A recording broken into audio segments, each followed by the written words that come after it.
Next on AM 1480 WLEA, the Newsmaker Show. Here's Brian O'Neill. Always good to have in the studio with us Alfred University history professor Dr. Gary Ostrower. Like these shows a lot. We combine current events with history. Dr. Ostrower, thanks for coming in. Well, thanks for having me here. And if we're going to be talking a little bit about a history, we should at least mention that Benjamin Franklin had proposed that the turkey be our national bird. So I'm not so sure if on Thanksgiving we would be eating turkey. Maybe we would be eating bald eagle. That's a good point. There was a famous radio skit about that, I think, in the 40s. The turkey, the eagle, the dove. Well, I don't know the skit, but I do know a little about Franklin. Well, we will get to history at some point in the show. You wanted to start out talking about Cuba. Yeah, there was a very interesting article in the current issue of the New Yorker magazine. I happen to think that the New Yorker is an exceptionally well-written magazine. There are two authors of this article. One was a fellow named Adam Entos, and the other is John Anderson, who has been a longtime writer for the New Yorker. And the article was about the mystery of the Cuban embassy. A number of Americans who have worked in the Cuban embassy since 2017 have been afflicted with some kind of a brain malfunction, literally that. One doctor who examined them said, look, what essentially you have here is a concussion without a concussion. And we don't know to this very day why these folks have been afflicted with what they have. The symptoms have been pretty serious, and it's not psychological at all.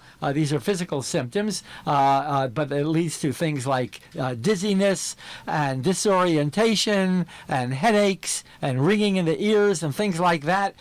This has been going on now for over a year. We do not know why, how, to what extent they have been targeted specifically. We know that they have been targeted. We don't know who is doing it. We assumed initially it was the Cubans, but we no longer believe that it is the Cubans. Then we started thinking it might be the Russians in Cuba. Then we started thinking increasingly it might be the Chinese who are doing this, because an American diplomat in China had complained of some of the same kind of symptoms. They have been subject to a lot of medical analysis, particularly at the University of Pennsylvania. A fellow by the name of Dr. Smith, I think it's Douglas Smith, had examined them. While the symptoms are real, while the effects are long-term, we simply do not know to this day exactly why this is happening. Yeah, that electronic warfare, electronic harassment stuff is very, very strange. Okay, the elections earlier this month, the Tuesday, November 6th elections. Anything you want to talk about there? Well, yeah. I mean, after the election and the following day, I was asked, how do you interpret what happened? And I said, I think it's kind of a standoff. The Republicans had increased their margin in the Senate. The Democrats, of course, had taken over the House of Representatives. But since that period, that is to say in the last 2 weeks or so, the Democratic lead, especially in the House, has increased. New Mexico is now no longer one of these, what they call purple states. It's now, I think, quite clearly a Democratic state. Orange County, which was one of the most Republican counties in the United States, not merely Republican, but one of the leading conservative parties in the United States, has now become almost entirely Democratic. New England, if I'm not mistaken, there are no longer any Republican representatives whatsoever in New England. So I think that the extent of the Democratic victory in the House of Representatives is somewhat greater than I think most of us had anticipated. Was it going to be a, quote, wave, quote, election? And the answer is, yeah, it really was. And yet, and even in the Senate, some of the Democratic contenders may have lost, such as in Florida, but they came very, very close to winning these to some of these elections. So I think that we're seeing some changes, and we don't know how long term these are going to be. We don't know whether they are permanent. But one has to say that if we learn anything from history, it's I guess maybe we don't. Two things we learn from history. One is that we don't learn very much from history, and the other thing is that look, tomorrow is going to be a little bit different from today. day. So, there are, it would appear, some areas of the country that are becoming increasingly Democratic, increasingly liberal, and to the extent that the election was a referendum on the president, and the president said, yes, indeed, it is a referendum on himself, I think he's coming off looking, rather weakened. I don't know that he's going to win the election in 2020. I said here just a few weeks ago, I thought he probably would win the election in 2020, for re-election. I'm by no means confident of that any longer. How about the Nancy Pelosi situation? She wants to get back as House Speaker. Congressman Tom Reed's been weighing in a lot on that lately. Yeah, that's kind of interesting. Well, look, Pelosi was Speaker, if I'm not mistaken, from 2007 until 2011. And then, of course, the Republicans took over the House of Representatives. Well, now she's back. And while there are many, and I should also mention that I think that, the Republicans have done a good job in more or less demonizing Nancy Pelosi. She becomes the symbol of Democratic and liberal evil for so many of them. And during this election campaign, as a matter of fact, over the last few months, Republicans have tried to connect their own opponents in the House of Representatives with Nancy Pelosi. Well, it didn't work very well. I mean, obviously, the Democrats have won at least 37 seats, and maybe more than that had been Republican in the House. Nancy Pelosi is a shrewd operator. She's been around for a while. She is very, very smart. She does her homework. She's a good vote counter. She provides, lots of aid for Democratic candidates in the House of Representatives, so they owe her. And at this point, while there are quite a number of some of the more progressive, some of the more, radical even, members of the House of Representatives on the Democratic side, there is no clear-cut alternative to Nancy Pelosi. No one has really come forward and say, I'm going to run against her. So, as someone once put it, you can't beat something with nothing. And there's no opposition to her. So she is going to become the next Democratic Speaker of the House of Representatives. And Congressman Tom Reed has weighed in a few times on that. Can I play a soundbite of Reed with Rick Miller from the Olean Times-Herald from last week's press call? She doesn't need 218 votes, though, does she? Yes. In her caucus. She just needs half plus one. No. So there are two votes here, Rick. There's the secret ballot vote in the conference, and then there's the 218 on the floor of the House in January. And that's why this floor vote in January is becoming relevant again, because there are now, I believe, 25, and correct me if I'm wrong on that, 21 to 25 Democratic members who have signaled they will not vote for her on the floor of the House to be the next Speaker. And absent, right, but there's nobody else. There's nobody else stepping up, though.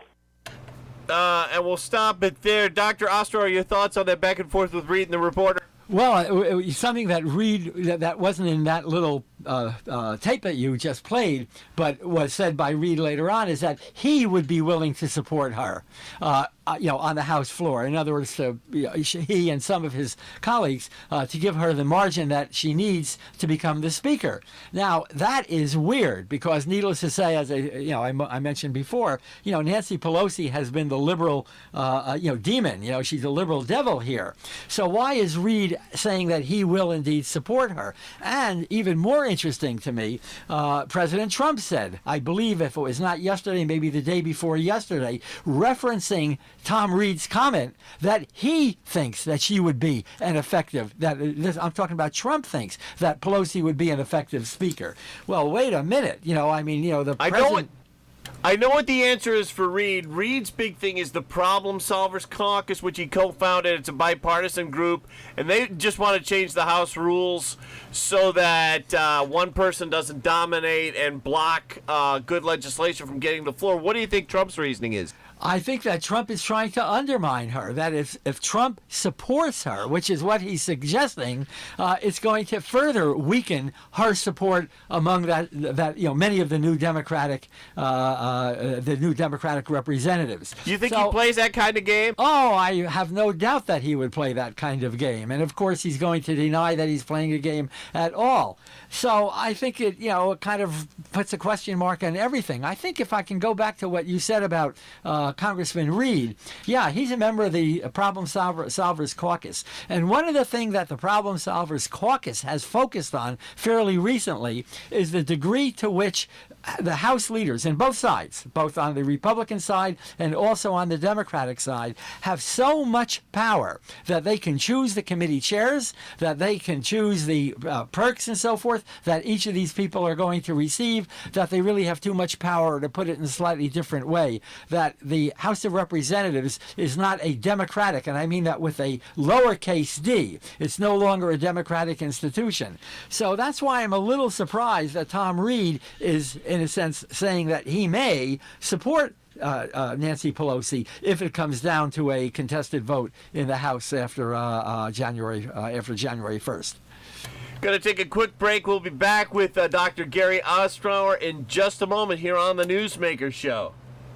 Hornell Mini Storage has a space for you for all the excess stuff in your life. Hornell Mini Storage offers various unit sizes, all 12 feet high, at flat monthly rates you can afford. Conveniently located on County Route 70A in Hornell. You can see the units right from Seneca Road. Rent your unit today from the team you already trust over at Maple City Dodge. Just call the office and talk to Shelley or Stephanie about renting your unit at Hornell Mini Storage. Checking in with meteorologist Rob Carolyn now. Now, Rob, Senator Chuck Schumer is saying this morning that the airports are going to be busier than usual. That's right. It's all Donald Trump's fault. You knew that, right? Okay. That's because Schumer's talking about it. You know, what's the weather, Rob? Fine. Weather-wise, Brian, the weather is cloudy and cold, and unusually cold weather coming up for Thanksgiving Day. We're finally going to see some sunshine develop by Thanksgiving, but unfortunately, we're going to have to deal with some really, really cold temperatures. In fact, some of the coldest temperatures we've seen in about 100 years coming up on Thursday. Now, this morning, Brian, we had sunrise at 7:08. It's going to set tonight at 4:44. A few snow showers are a possibility. Already seeing some snow right now around the Buffalo area. And a few raindrops are falling near Dansville, Dunkirk. It looks like snow in Jamestown right now. I think we're going to be cold enough. It's mainly snow showers, 35 to 40. There'll also be a few snow showers crossing the area after midnight tonight. We're 25. Tomorrow, Arctic air starts to cross Lake Ontario. That's going to set us up for a period of light snow. We're breezy tomorrow, an inch or two possible. Temperatures near 35. The snow showers end tomorrow night. We bottom out near 10 above. And then for Thanksgiving Day, bitter stuff comes in. Turns partly sunny, 20 to 25. We're closer to 30 by Friday, Brian. Could see some rain over the rest of the holiday weekend, Saturday and Sunday. Thank you, Rob. Back on Newsmaker with Alfred University history professor Dr. Gary Ostrower. During the break, we were talking a little bit about General McRaven and the argument between McRaven and President Trump. McRaven, of course, well, you give us the background. McRaven was the general in charge of Army Special Operations. That includes the, not just the Army, but DoD Special Operations. It includes the Navy SEAL operation to capture and then kill Osama bin Laden a few years ago, back in, I believe it was 2011.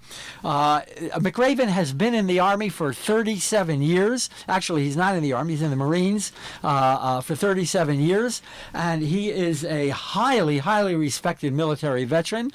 He finally retired after 37 years. He's now the president of the University of Texas system.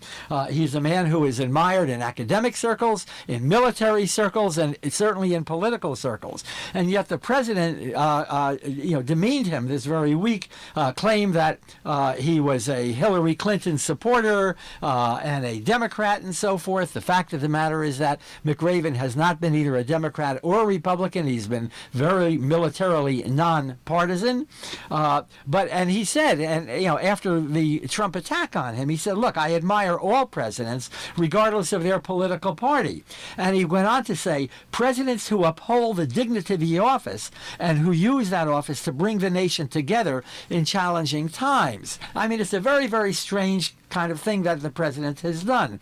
And a former CIA station chief has said, and I'm going to quote this, it's baffling why the president would launch an uninformed and spiteful attack on a public service like Bill McRaven.